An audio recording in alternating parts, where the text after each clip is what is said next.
ஒவ்வொரு பாடலும் நம்மை உணர்வெழுச்சி ஊட்டக்கூடிய பாடல்களை அவர்கள் பாடினார். தமிழ் தேசிய எழுச்சிக்கும் தமிழீழ விடுதலைக்குமான அவருடைய பங்களிப்பு என்பது அளப்பரிய பங்களிப்பு. அழகான அந்த பனைமரம் என்ற பாடலை நான் மாதம் ஒரு முறையாவது கேட்கிற வழக்கத்தை கொண்டிருக்கிறேன். கேட்டுக்கொண்டிருக்கும் போதே நரம்பு புடைக்கக்கூடிய குரலும் பாடும் அந்த பாணியும் அவருடையது. யாரை போலவும் இல்லாத ஒரு புதுமையான பாடும் பாணியை கொண்டவர் தேனிசை செல்லப்பா அவர்கள். சூடு சுரணை கொஞ்சமும் இல்லை, சொல்லடா நீயும் தமிழனின் பிள்ளை என்ற பாடல் தமிழ் தெரிந்த எவர் கேட்டாலும் நரம்பு முறுக்கேறும். சாதி சாதி சாதி என்று தாழ்ந்து போனவன், தமிழன் என்று சொல்வதற்கு மறந்து போனவன் என்று அந்த பாடல் துவங்கும். தேர்தல் வந்து வாக்களிக்கும் தேதியே, ஜெயிக்கிறதும் தோக்குறதும் ஜாதியே, பேர் விளங்க வாழ்ந்த இனம் ஆதியே, பெருமையெல்லாம் இழந்ததென்று வீதியே. தலைவர் மேதகு பிரபாகரன் அவர்களின் நன்மதிப்பை பெற்றவர். ஈழத்தமிழர்களுக்கு பெரும் ஒரு தெய்வ பாடகராக, மிக அரிய ஒரு பொக்கிஷமாக பார்க்கக்கூடிய நிலையிலே இருந்தவர்கள். ரொம்ப மரியாதையாக சொல்லுவார், இவங்கெல்லாம் இப்படிலாம் துரோகம் பண்ணுறாங்கம்மா, நமக்கு நம்ம என்ன செய்யலாம் அப்படின்னு ரொம்ப ஆதரப்படுவார். எல்லா வரலாறுகளையும் பேசுவார். இந்த வரலாற்றில் பிழை செய்தவர்களை பற்றியும் சொல்லுவார், வெளிப்படையாக சொல்லுவார். நமக்குள்ளே பேசிக்கலாமா, இவங்க இப்படி பண்ணுறாங்க, இது நியாயமா அப்படின்னு வெளிப்படையாக பேசுவார்.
ஐயா தேனிசை அவர்களை எனக்கு நீண்ட காலமாக தெரியும். முதல்ல அவரை பார்க்குறது நான் கொட்டிவாக்கம் வீட்டுக்கு தான் போனேன். அவர் வெளிநாட்டு பயணங்களை முழுமையாக என்கிட்ட பகிர்ந்தாருன்னு தான் சொல்லணும். இந்த வீட்டுக்கு நான் நிறைய முறை வந்திருக்கேன். நாங்கள் சாப்பிட்டோம்னா ஊர் கதையிலேருந்து உள்ளூர் கதையிலேருந்து வெளிநாடு கதை வரைக்கும் நடக்கும். எல்லா வரலாறுகளையும் பேசுவார். இந்த வரலாற்றில் பிழை செய்தவர்களை பற்றியும் இன்னைக்கு சொல்லுவார், வெளிப்படையாக சொல்லுவார். நமக்குள்ளே பேசிக்கலாமா, இவங்க இப்படி பண்ணுறாங்க, இது நியாயமா அப்படின்னு வெளிப்படையாக பேசுவார். ஈழ வரலாறு எல்லாருக்கும் தெரியும்னா முழுமையாக இவர் குரல் வாயிலாக தான் எல்லாருக்கும் தெரியும். இவர் தான் முதல்ல பிரச்சாரம் பாடல் மூலமாக ஈழ பிரச்சனையை வெளி உலகுக்கு கொண்டு வந்தவர். அந்த முறையில் எனக்கு அவர் மேலே பற்று உண்டு. நான் எல்லோரும் கூப்பிட்ற மாதிரி தான் ஏன்ப்பா வாப்பா போப்பான்னு தான் பேசுவேன். ரொம்ப மரியாதையாக சொல்லுவார். இவங்கெல்லாம் இப்படிலாம் துரோகம் பண்ணுறாங்கம்மா, நமக்கு நம்ம என்ன செய்யலாம் அப்படின்னு ரொம்ப ஆதங்கப்படுவார். அவர் குரல் என் குரல் இனிமையானது இல்லைம்மா அப்படின்லாம் என்கிட்ட வருத்தப்பட்டுக்கிறாரு. நான் சொல்லுவேன், உணர்ச்சியை நீங்கள் வெளிக்கொண்டு வர்றீங்க வார்த்தையில், அது ரொம்ப பெரிய இதுப்பா, நீங்கள் அது மாதிரிலாம் நினைக்காதீங்க அப்படின்னு நானும் ஆறுதல் சொல்லுவேன். எங்கள் பிரச்சனைகளை பேசிக்குவோம். அவர் ரொம்ப பாசமாக இருப்பார் என் மேலே. சொல்லுவார், யாரும் இவர் துணிச்சலாக போராட முடியாதுமா, நீங்கள் ஒரு பெண்ணாக இருந்து எல்லாம் போராடுறீங்கன்னு வெளிப்படையாக தன் கருத்தை பதிவு செய்யறதில்ல. ஐயா எங்கேயும் தயங்கினவரே இல்லை. ஆனால் இவரை சில கட்சிகள் சார்ந்து போகிறாரு அப்படின்னு இவரை ஒதுக்கும் போது மனம் வருத்தப்பட்டார். இசை எல்லாருக்கும் பொதுவுமா, எல்லா கருத்துக்களையும் இசையின் வாயிலாக மக்கள்கிட்ட கொண்டு போய் சேர்க்குறோம்.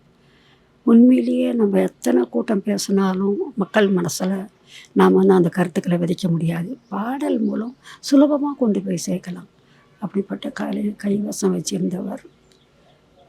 அவர் இறந்தது வருத்தம் தான் அப்படின்னாலும் ரொம்ப அவர் வேதனைப்படாமல் இறந்துட்டாருன்றது ஓரளவு ஆறுதலாகவும் இருக்குது. ஏன்னா வயசானவங்கெல்லாம் நிறைய வேதனைப்பட்டு சாகிறாங்க இப்போ நிறையா. அது மாதிரி ஒரு வேதனை அவருக்கு கிடைக்கல. எனக்கு அது வரைக்கும் மகிழ்ச்சி. ஆனாலும் எத்தனை வயசு இருந்தாலும் நமக்கு இன்னும் இருக்கக்கூடாதா கொஞ்ச நாள் அப்படின்ற ஏக்கம் இருக்க தான் செய்யுது. உண்மையிலேயே சிறந்த மனிதர், இன உணர்வாளர், தமிழ் மொழி பற்றாளர், என்ன வேணாலும் சொல்லலாம் அவரை. அது அவருக்கு இணையாக அவர் தான். இப்படி ஒருத்தர் நம்ம மத்தியில் இருந்து போயிட்டாருன்றது வருத்தமாக இருக்குது. உண்மையிலேயே என்னோட ஆழ்ந்த இரங்கலை இதன் மூலம் நான் தெரிவிச்சுக்கிறேன். நன்றி. ஐயா தேனிசை ஐயா அவர்கள் என்னுடைய பாடல்களை கூட நிறைய பாடியிருக்கிறார்கள். 1984 ஆண்டிலிருந்து அவரை தொடர்ந்து நாங்கள் கவனித்து கொண்டிருக்கிறோம்.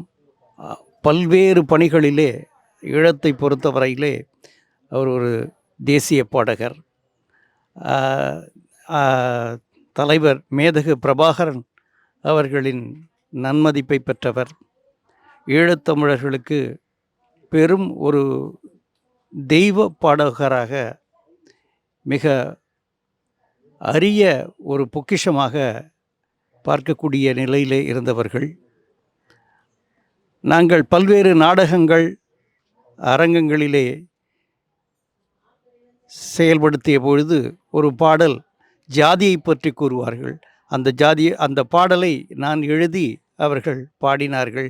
இன்றைக்கு ஜாதியின் மூலமாக தமிழன் எப்படி பிரிந்து கிடக்கிறான் என்ற பாடல் மிக முக்கியமானது. அதிலே சாதி சாதி சாதி என்று தாழ்ந்து போனவன், தமிழன் என்று சொல்வதற்கு மறந்து போனவன் என்று அந்த பாடல் துவங்கும். தேர்தல் வந்து வாக்களிக்கும் தேதியே, ஜெயிக்கிறதும் தோக்குறதும் ஜாதியே, பேர் விளங்க வாழ்ந்த இனம் ஆதியே, பெருமையெல்லாம் இழந்ததென்று வீதியே என்ற பாடலின் முடிவில் ஊதி ஊதி சங்குதானே ஓய்ந்து போனது, உணர்வில்லாத சிவடர் கூட்ட தமிழர் நாடுது என்று அவருடைய அந்த உணர்ச்சிகரமான குரலிலே அந்த பாடல் தமிழகமெங்கும் உலகமெங்கும் ஒலித்தது. அவருடைய பாடல்களை ரசிகர்களாக உலகெங்கும் உள்ள தமிழர்கள் அவரை இன்றைக்கும் பாராட்டி வணங்கி கொண்டிருக்கின்றார்கள். அப்படிப்பட்ட ஒரு மாபெரும் ஒரு வீர சகாப்தத்தை நாம் இன்றைக்கு இழந்திருக்கிறோம். தமிழர்களுக்கு இது ஈடு செய்ய முடியாத இழப்பு. அவர்களுக்கு எங்களுடைய வீர வணக்கங்களை செலுத்தி மரியாதை செய்கிறோம். ஐயா தேனிசை செல்லப்பா அவர்களுடைய மறைவு அதிர்ச்சியான ஒரு செய்தியாக வந்து சேர்ந்தது இன்று காலை. தமிழ் சான்றோர் பேரவையின் மூலமாக கல்லூரி முடித்த காலத்தில் முதலாக அவருடைய அந்த போர்க்குரலை கேட்கும் வாய்ப்பு எனக்கு கிடைத்தது. தமிழ் சான்றோர் பேரவை 10 நாள்களுக்கு தொடர்ந்து தமிழிசை விழா என்று நடக்கும். அதில் தான் முதலில் நான் அவருடைய அந்த வீர குரலை கேட்கும் வாய்ப்பை பெற்றேன். தமிழிசை வரலாற்றில்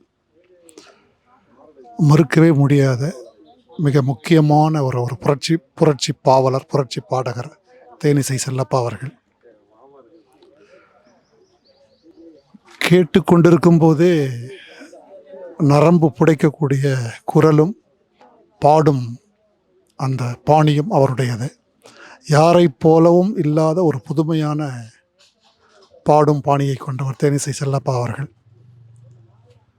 சூடு சுரணை கொஞ்சமும் இல்லை, சொல்லடா நீயும் தமிழனின் பிள்ளை என்ற பாடல் தமிழ் தெரிந்த எவர் கேட்டாலும் நரம்பு முறுக்கேறும். அழகான அந்த பனைமரம் என்ற பாடலை நான் மாதம் ஒரு முறையாவது கேட்கிற வழக்கத்தை கொண்டிருக்கிறேன். தேனிசை செல்லப்பா அவர்கள் ஊட்டிய தமிழ் உணர்வும் தமிழ் புரட்சி எண்ணங்களும் அளப்பரியது. அவரை போன்ற ஒரு தமிழ் உணர்வாளருக்கு, தமிழ் இசைப்பாணருக்கு, தமிழ் பாடகருக்கு இன்னும் பெரிய அளவில் இறுதி அஞ்சலி செலுத்த வேண்டியது நம்முடைய கடமை. தமிழக அரசு அவருக்கு நினைவகம் அமைப்பது, சிலை வைப்பது போன்ற செயல்களை செய்து பெருமை தேடிக்கொள்ள வேண்டும் என்று நான் வேண்டுகோள் விடுக்கிறேன். அவர் மறையலாம். அறிவியல் தொழில்நுட்பம் உச்சத்தில் இருக்கும் இந்த காலத்தில் அவருடைய குரலும், அவருடைய பாடலும், அவருடைய புரட்சி கருத்துகளும் என்றென்றும் காற்றில் கலந்து 100 ஆண்டுகளுக்கு 1000 ஆண்டுகளுக்கு நிலைத்து நிற்கும் என்பது உறுதி. அறிஞர் தேனிசை செல்லப்பா அவர்களுக்கு என்னுடைய நெஞ்சார்ந்த வீர வணக்கத்தை தெரிவித்துக் கொள்கிறேன். பாசறை பாவனர் ஐயா தேனிசை செல்லப்பா அவர்களுடைய மறைவு தமிழ்நாட்டில் உள்ள தமிழர்களுக்கும், பெரியார் இயக்க தோழர்களுக்கும், உலக தமிழர்களுக்கும் பெரிய இழப்பாகும். ஐயாவை கிட்டத்தட்ட தேனிசை செல்லப்பா அவர்களோடு 40 ஆண்டுகளுக்கு மேலாக நான் அவளோடு பழகியிருக்கேன். நான் நடத்திய நிகழ்வுகளுக்கு ஐயாவுடைய இசை நிகழ்ச்சியை வைத்திருக்கேன். கிட்டத்தட்ட 85-86 ஆண்டவர்கள் கிட்டத்தட்ட ஐயா பல மேடைகளில் பெரியாருடைய கருத்துக்களையும் சிந்தனைகளையும் ஒவ்வொரு மேடையிலும் மூடநம்பிக்கை ஒளிப்போடு போய் படிக்கின்றார். ஈழ விடுதலை உச்சத்தில் இருக்கும்போது ஈழம் சென்ற பிறகு ஐயா உலகம் முழுக்கும் இருக்கும் தமிழர்களுடைய தமிழ் ஈழ விடுதலை போராட்டத்தை ஒரு மையமாக உலகம் முழுவதும் இவருடைய காந்த குரலால் இவருடைய பாடல்கள் பல இடங்களில் பெரும் வெற்றியை தந்திருக்கிறது. குறிப்பாக எம்ஜிஆர் நகரில் ஒரு நிகழ்வு, அதில் என் தலைவன் சாகவில்லை என்ற பாடல் எல்லா இடத்திலையும் தலைவர் இறந்து விட்டார் என்று ஒரு செய்தி பரவி கொண்டிருக்கும் போது எம்ஜிஆர் நகரில் முதலில் அந்த பாடலை என் தலைவன் சாகவில்லை என்று நிகழ்வுங்கிற பாடல் பாடியபோது அந்த அரங்கமே அந்த நிகழ்வே வெறும் வரவேற்பு உற்சாகம் அடைந்தார்கள். ஒவ்வொரு தமிழர்கள்ட்ட இருக்கக்கூடிய இன உணர்வை ஊட்டி வளர்த்த ஐயா தேனிசி செல்லப்பா அவர்களுடைய மறைவு என்பது என்னை போன்ற மக்கள் சேவை செய்யக்கூடிய தோழர்களுக்கும் பெரியார் இயக்க தோழர்களுக்கும் தமிழ் தேசிய இயக்க தோழர்களுக்கும் பெரிய இழப்பாகும். ஐயா அவர்களுக்கு நான் சார்ந்த திராவிட கழகத்தின் சார்பாக வீர வணக்கத்தை தெரிவித்துக் கொள்கிறேன். வணக்கம், என் பேர் குமரேசன். நம்ம நிகழ்கால எழுத்தாளராக இருக்கோம். ஐயாவோட நட்பு பார்த்திங்கன்னா ஒரு 7-8 வருடம் தொடர்புடையது. 2008 தமிழ் தேசிய களத்தில் நம்ம நிற்கிறோம். நம்ம ஐயா முதல்ல பார்த்தது பார்த்திங்கன்னா 2019 பார்க்கும்போது ஐயாவோட நட்பு ரொம்ப பழகிறதுக்கு இனிமையானவர். நான் தமிழ் தேசியத்துக்கு உள்ளே வரும்போதே அவரோட தமிழீழ பாடல்கள் தான் என்னை வழி நடத்துச்சு. என்னுடைய கொள்கை ஆசான்கள் ஐயாவும் ஒருத்தர். அந்த தமிழீழ பாடல்கள் வழியாக தான் தமிழ் தேசிய போராட்ட களங்களுக்கு நான் பல போராட்ட களங்களுக்கு போகும்போது அந்த பாடல்களை கேட்டு தான் போவேன். நேரடியாக அவரை பார்க்கும்போது அவர் எனக்கு சொன்ன ஒரு விடயம்தான், தம்பி நீங்கள் என்னோடய ஈழ பயண அனுபவங்களை பற்றி எழுதி உங்கள் பதிப்பகத்தில் வெளியிடணும்னு சொன்னார். ஆனால் அது என்னோடய கால சூழ்நிலை ஐயாவை தொடர்பு கொள்ள முடியலை சில ஆண்டுகளாக. இப்போ அவர் இறப்பில் தான் பார்க்க வேண்டியதாக இருக்குது. அது எனக்கு ஒரு மிகப்பெரிய கடினமான சூழ்நிலை தான். இந்த தமிழ் உலகம் இருக்கிற வரைக்கும், தமிழ் உணர்வாளர்கள் இருக்கிற வரைக்கும் ஐயாவோட பாக்கள் என்று நிலைத்து நிற்கும். வாழ்க தமிழ் தேசியம். ஐயா அவர்கள் கூற்றுப்புறத்திலிருந்து பல்லவன் குடியிருப்புக்கு புதிய வீடு வாங்கி வந்த பிறகுதான் அவருடன் எங்களுக்கு பழக்கம் ஏற்பட்டது. அவருடைய தொடர்பில்தான் நாங்கள் விடுதலை புலிகளை பற்றியும் அவர்கள் மிகப்பெரிய ஆதரவாளர்களும் அவர்களை பற்றி தெரிந்து கொண்டு நாங்கள் அதை பரப்புரை செய்து கொண்டிருந்தோம். அவருடைய வழிகாட்டலின்படி நடந்து கொண்டோம். ஐயாவின் எழுச்சி மிக்க பாடல்களை கேட்டு அவரோட பல இசைப்பழைகள் வெளியிடும் பொழுதும் அதன் ரெக்கார்டிங் செய்யும் பொழுதும் உடனே இருந்திருக்கிறோம்.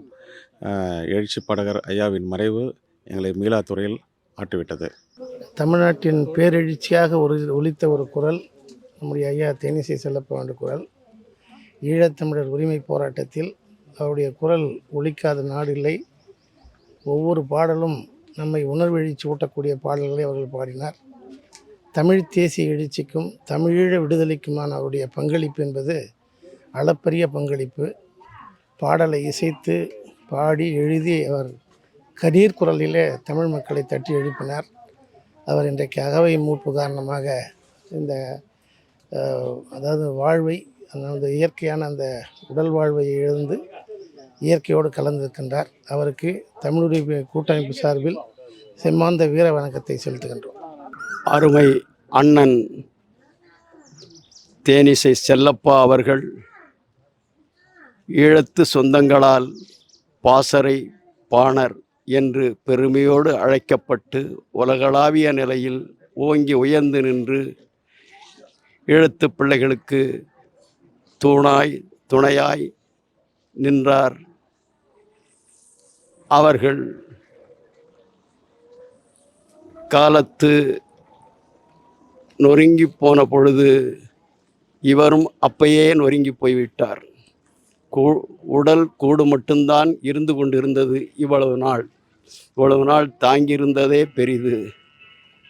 அவர் புகழ் தமிழ் உலகில் அவர் இசையாய் நிலைத்து நிற்பார் என்று வீர வணக்கம் சொல்லி கண்கள் குளமாகி நிற்கின்றேன். அவர் குடும்பம் ஆறுதல் பெற வேண்டும். அந்த ஓசை உலகெங்கும் இனி கேட்டுக்கொண்டிருக்கும். எங்களுடைய அப்பா தேனிசை செல்லப்பா அவர்கள். நாங்கள்லாம்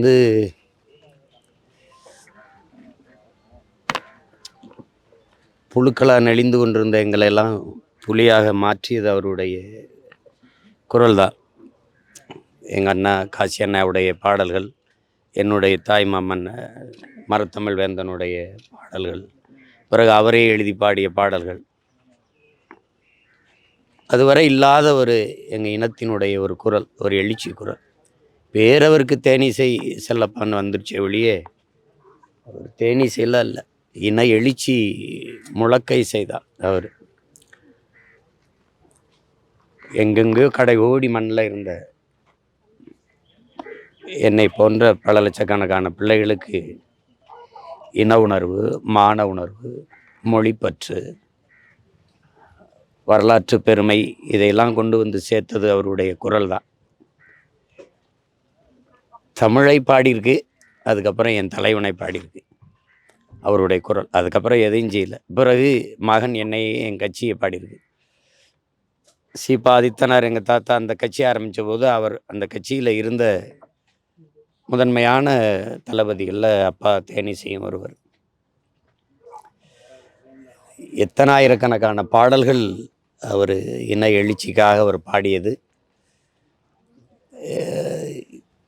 கடைசி வரை அந்த இன உணர்வு, மான உணர்வு, விடுதலை பற்றிலிருந்து ஒரு துளியும் விலகாத ஒரு போராளி, அப்படிதான் சொல்லணும், போராளி. எங்கள் தலைவர் அவர்களால் பேரன்பு கொண்டு நேசிக்கப்பட்ட ஒரு பெரிய தமிழர், ரொம்ப நேசித்த ஒரு ஒரு ஒரு மகன். அப்போ இயக்கம் தொடங்கப்பட்ட காலங்களில் அந்த நிதி திரட்டுறதுக்கு பல நாடுகளில் போய் அப்பா பாடி பொருள் ஈட்டி கொடுத்தது இருக்குது, அது வரலாறு. அப்போ இன்றைக்குமே எங்களுக்கெல்லாம் அந்த விடுதலை உணர்வு மங்காமல் இருக்குது அப்படின்னா, ஒவ்வொரு இளைஞனுக்குள்ளேயும் போர்க்குணம் இருக்குதுன்னா அது எங்கள் அப்பாவுடைய அந்த பாடல் தான். ஒவ்வொரு பாடலும் இன்னும் செவிகளில் ஒழிச்சிக்கிட்டு இருக்காது. அது அந்த அளவு இன்றைக்கி எங்கள் அப்பா இல்லை அப்படின்னு நினைக்கும்போது வருத்தமாக தான் இருக்குது, ரொம்ப வருத்தமாக இருக்குது. இப்படி ஒரு இனிமேல் இந்த இனத்துக்கு இப்படி ஒரு மகன், இப்படி ஒரு இவ்வளோ பற்று, இந்த மொழி மீது, இனத்தின் மீது பற்று கொண்ட ஒரு பெருங்கலைஞன் இனி தோன்றி வருவானா? தன்னலமற்று நின்று இப்படிலாம் ஒருத்தர் இருக்க முடியுமா? எந்த சமரசமும் செஞ்சுக்கல. அவர் நினச்சிருந்தா வெற்றி பெற்றிருக்கிற கட்சிகளில் தலைவர்களை பாடி சம்பாரித்து போயிருந்திருக்கலாம். அடக்குமுறை, ஒடுக்குமுறை இருந்தது, தடை செய்யப்பட்ட இயக்கம், எவ்வளோ வழக்குகள், இதையெல்லாம் தாண்டி கொண்ட கொள்கையில் துளியும் மாறாத ஒரு போர் வீரனாகவே எங்கள் அப்பா இருந்துட்டார். இந்த இழப்பை எதிர்பார்க்கலை. உடம்புல சரியில்லை, முடியாமல் இருந்தார் அப்படின்னு. திடீர்னு உங்களுக்கு தெரியும், ஏற்கனவே ஒரு தடவை எங்கள் அப்பா இறந்துட்டாருன்னு செய்தியை கிளப்பிட்டாங்க. அது எனக்கு தான் வந்தது. அப்போ நான் என் வீட்டில் என் மருமைங்க, என் தம்பிக்கிட்டலாம் கேட்டு சரி பார்த்துக்கிட்டேன். இப்போ இந்த வாட்டி நம்ப மறுக்கிறாங்க உலக நாடுகள்லேருந்து, அண்ணா இது உண்மைதானான்னு. பெருந்துயர நிகழ்வு நிகழ்ந்துருச்சு.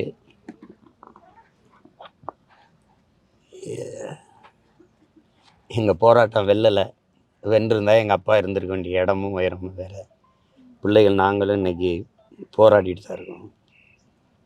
ஆனால் அவருடைய மூச்சு காற்று, அவர் குரல் இன்னும் எங்கள் காதுகளில் ஒழிச்சிக்கிட்டு தான் இருக்குது. அது இன்னும் எத்தனை 100 ஆண்டுகள் ஆனாலும் எங்கள் தலைமுறையை உசுப்பிக்கொண்டே இருக்கும் எங்கள் அப்பாவுடைய பாடல். அந்த பாடல்கள் இருக்கிற வரை எங்கள் அப்பா தமிழ் சமூகத்தோடு இணைந்து ரத்தமும் சதையுமா உணர்வோடு வாழ்ந்து கொண்டு தான் இருப்பாங்க. அதில் எந்த மாற்றம் இல்லை. இந்த மதிப்புமிக்க எங்கள் தந்தைக்கு நாங்கள் எங்களுடைய புகழ் வணக்கத்தை செலுத்துகிறோம். அவருடைய புகழை இன்னொரு தலைமுறைக்கும் கொண்டு போய் சேர்க்கிற பணி இனி வருங்காலங்களில் செய்வோம். தேனிசை செல்லப்பான்னு ஒருத்தர் இருந்தான் நமக்கு. அரிதினும் அரிதா தோன்றி ஒரு துளி சமரசம் இல்லாமல் இந்த மண்ணுக்கு மக்களுக்குமாக தன் குரலால் போராடியவன். வாளால் போராடியது, துவக்கால் போராடியது, தன் குரலால் போராடி ஒரு போர்க்களத்தையே பிரளயப்படுத்திய பெருமகன் எங்களுடைய அப்பா. அவருக்கு எங்களுடைய புகழ் வணக்கத்தை செலுத்துகிறோம்.